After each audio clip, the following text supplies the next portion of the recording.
Сәлем достар, бүгін сіздермен бірге үй жағдайында тез әрі дәмді болатын бургер жасайтын боламыз. Ол үшін ең алдымен тартылған етімізге үкіштен өткізілген пиязымызды, сарымсағымызды, тоз бұрышымызды және бір дана жұмыртқамызды қосып, жақсылап араластырып аламыз. Осылай дөңгелек етіп котлет жасайтын боламыз.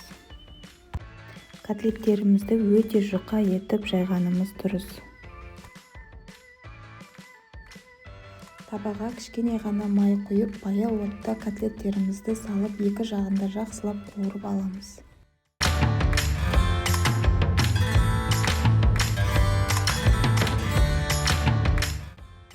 Алдын ала керек заттарымызды дайындап, нанымыздың ортасына кетчуп майонезімізді араластырып жағып, осы видеодағыдай бургерімізді жинайтын боламыз.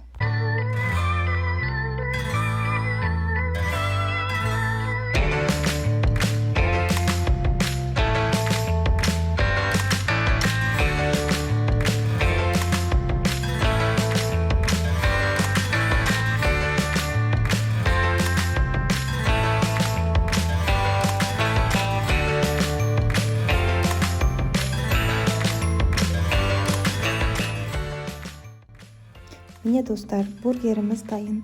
Астарыңыз дәмді болсын. Менің каналыма тіркеліп, лайк басып, комментарий жазуды ұмытпаңыз.